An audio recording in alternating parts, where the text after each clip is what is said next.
Əmoğlu 9 ildir bu evdə lütfün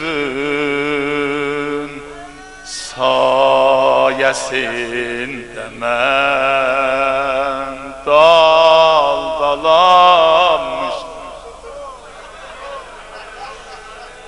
can deyib sənə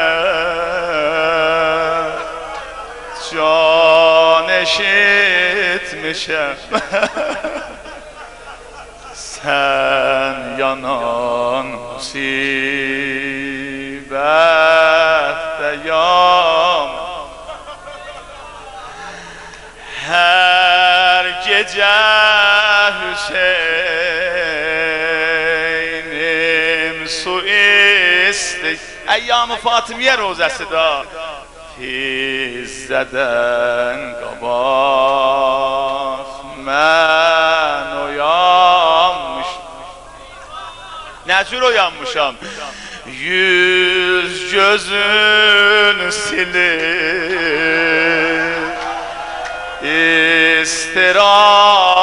İstirahətim etmişəm fərahəm Bir xanım Zəhranın dili cahamı bahəm Canəm oğlu can Əllər göydə Canəm oğlu can Can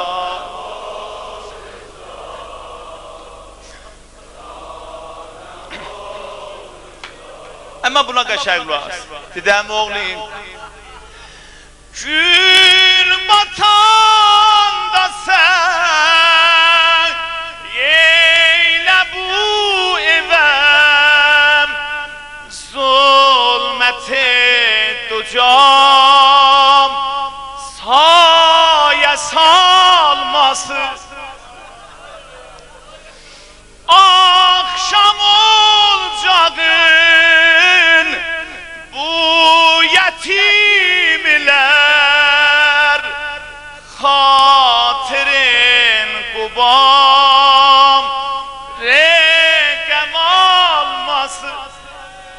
Əmoğlu bilsən nəmədən naciranəm Sən özün çıraq Yandır hər gecəm Zeynəbim qaranlıqda qal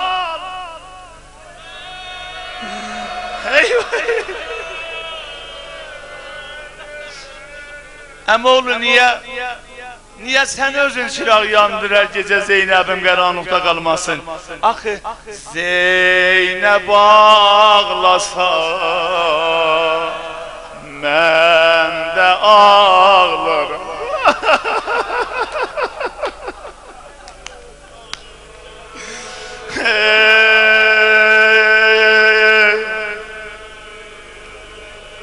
Hacı Kəlami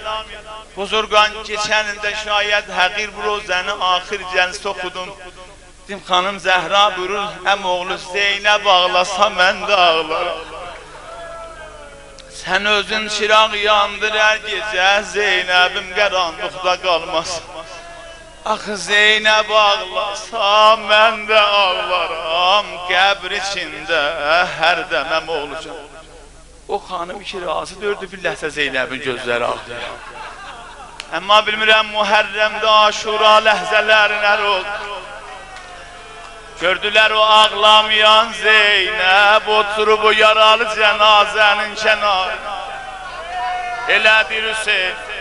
Qoy deyim nələr